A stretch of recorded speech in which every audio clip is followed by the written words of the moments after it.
Hello दोस्तों, story line wise channel में आपका स्वागत है।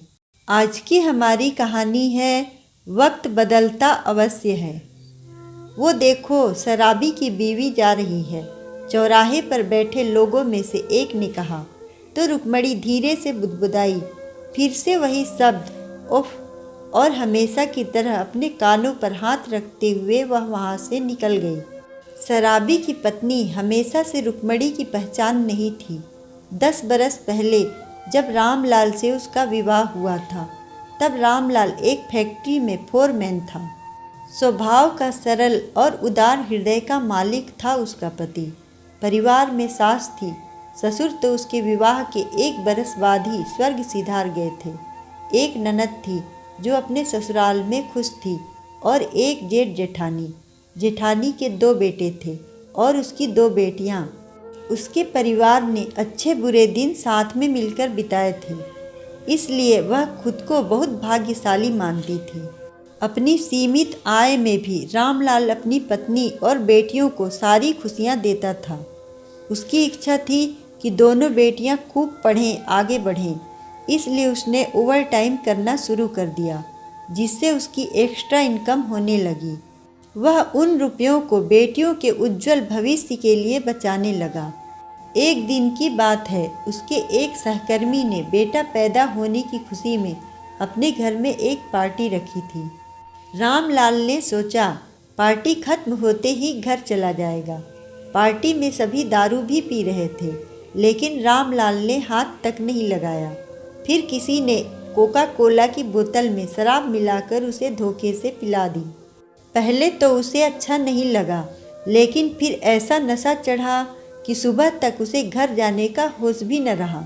घर आकर उसने रुक्मणी से माफ़ी मांगते हुए कहा कि तुम्हारी कसम रुक्मा, अब शराब को हाथ नहीं लगाऊंगा। लेकिन कहते हैं ना, नशे की लत एक बार लग जाए तो फिर छूटती नहीं है। फैक्ट्री की ड्यूटी खत्म होते ही रामलाल के पैर भी खुद ब खुद शराब के अड्डे की ओर मुड़ने लगे, और उसी दिन से बुरे वक्त ने उसका दामन थाम लिया। रामलाल देर से घर आने लगा। कभी पत्नी पर तो कभी बच्चों पर बेवजह चिल्लाने लगता। पैसों के लिए रोज रुक्मणी से झिकझिक करता, और न देने पर एक दिन तो उसने पत्नी पर भी हाथ उठा दिया था। बेटियों के उज्जवल भविष्य के लिए जमा की हुई पूंजी धीरे धीरे रामलाल की शराब पर भेंट चढ़ती चली गई। सास ने एकाध बार बेटे को समझाना चाहा, फिर उन्होंने भी चुप्पी साध ली। और जेठ जेठानी कहते हैं न कि जब वक्त बुरा होता है तो अपने भी मुंह फेर लेते हैं, तो भला जेठानी कैसे चुप जाती। वो कभी रामलाल को शराबी निकम्मा कहती, तो कभी रुक्मणी को बेटियां पैदा करने के लिए कोसती। एक दिन तो उन्होंने यहाँ तक कह दिया कि शराबी की बेटियों को कौन ब्याहेगा। रुक्मणी सोचती, क्या यही मेरी बेटियों की नियति है, या कभी वक्त बदलेगा। फीस जमा न होने के कारण जब बेटियों का नाम स्कूल से कटने की नौबत आ गई, तब रुक्मणी ने सोचा, वो दिन नहीं रहे तो ये दिन भी नहीं रहेंगे। इसी विश्वास के साथ उसने बच्चों की पढ़ाई को नियमित रखने का फैसला किया, और 2 घरों में झाड़ू बर्तन का काम करने लगी। बातों बातों में जब उसने अपनी मालकिन को बताया कि वह 10वीं पास है, तो मालकिन उसे आंगनबाड़ी केंद्र ले गई, और फिर वह वहीं एक सहायिका के रूप में काम करने लगी। जितनी तनख्वाह उसे मिलती थी, उसमें वह बच्चों के पालन पोषण करने के साथ साथ कुछ बचा भी लेती थी।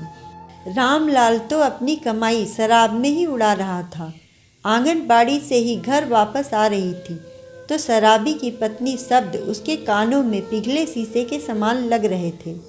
उसने तय किया कि वह रामलाल की शराब पीने की लत छुड़वाएगी, लेकिन कैसे, यह सवाल उसके मन को व्यथित कर रहा था। आंगनबाड़ी के सुपरवाइजर ने जब रुक्मणी को चिंतित देखा तो कारण पूछा। पहले तो वह हिचकिचाई, लेकिन फिर उसने उन्हें अपनी समस्या बता दी। अगले ही दिन सुपरवाइजर साहब रुक्मणी को नशा मुक्ति केंद्र पर ले गए। वहाँ के संचालक से बात करने पर उसे थोड़ी आशा बंधी, लेकिन इतने पैसे वह कहाँ से लगाएगी। सोचकर वह जाने लगी तो दीवार पर निःशुल्क पढ़कर उसके चेहरे पर चमक आ गई। उसने रामलाल का रजिस्ट्रेशन करा दिया और अगले दिन से ही वह रामलाल को नशा मुक्ति केंद्र पर लाने लगी। हालांकि रामलाल को यहाँ तक लाना उसके लिए आसान न था, लेकिन इरादे बुलंद हो तो असंभव कार्य भी संभव हो जाता है। एक दो विजिट के बाद तो रामलाल ने भी मदिरा पान से तौबा करने की ठान ली। अब वह फैक्ट्री का काम पूरा करके नियम वक्त मुक्ति केंद्र आने लगा। देर सबेर ही सही, पर वक्त बदलता जरूर है। रुक्मणी के जीवन से अब बुरे वक्त की विदाई और अच्छे वक्त का आगमन होना शुरू हो गया। उसकी खुशियाँ फिर से लौटने लगी। उसने बेटियों का दाखिला भी प्राइवेट स्कूल में करा दिया था। जल्द ही रामलाल की शराब की लत भी छूट गई। पहले की तरह ही अब वह समय पर घर आने लगा और पत्नी तथा अपने बच्चों के साथ समय बिताने लगा। जो लोग रुक्मणी को शराबी की पत्नी कहकर हिकारत की दृष्टि से देखते थे, अब वही लोग उसकी तारीफ करते नहीं थकते।